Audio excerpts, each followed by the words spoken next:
I am Elizabeth Fonji, and welcome to day 6 with our Rhapsody of Realities, written by our man of God, Pastor Chris Oyakilome DSEDDD. Pastor is saying today something different about you. But ye are a chosen generation, a royal priesthood, an holy nation, a peculiar people, that ye should show forth the praises of him who hath called you out of darkness into his marvelous light. 1 Peter 2:9. Did you notice the phrase, a peculiar people? In our opening verse above, that includes you. You are a peculiar being. There's something different about you. You're unique. You're not like everybody else. Never talk down on yourself or allow anyone talk you down. You are a partaker of the divine nature, a God-carrying vessel. You represent divinity. You are a heavenly being. You are the extension and expression of Christ in your world. It brings to mind a lovely testimony by one of our pastors of a certain family that came to see me in his office. The family had a 3-year-old girl with them. After they had exchanged pleasantries with the pastor and shared nice thoughts from God's word, they turned to leave. As they walked away, the little girl noticed a picture on the wall, stopped and turned to her parents, and the pastor said, "This is Jesus Christ on TV," pointing to my picture that the pastor had on the wall in his office. But that's exactly what Jesus said about us. We are bearers of his divine presence.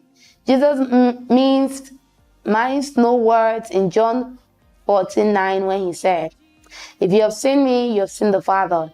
Jesus is the image or icon of the invisible God. 2 Timothy 4:4, Colossians 1:15. That means he is the visual representation of God, the profile of God. Hebrews 1:3 says, He is the brightness of God's glory and the express image of his person.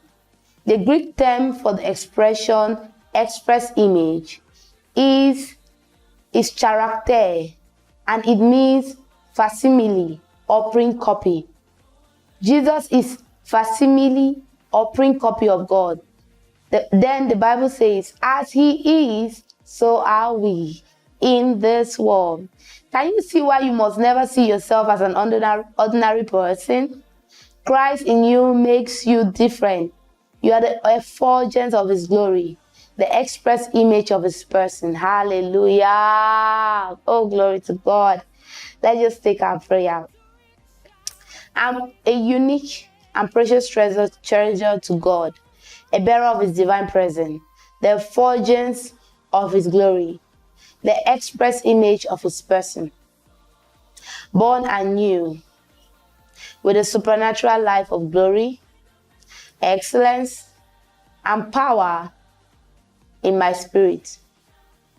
Today, through my words and actions, I manifest the wonderful deeds and display the virtues and perfections of my Heavenly Father, who has called me to glory, honor, and excellence.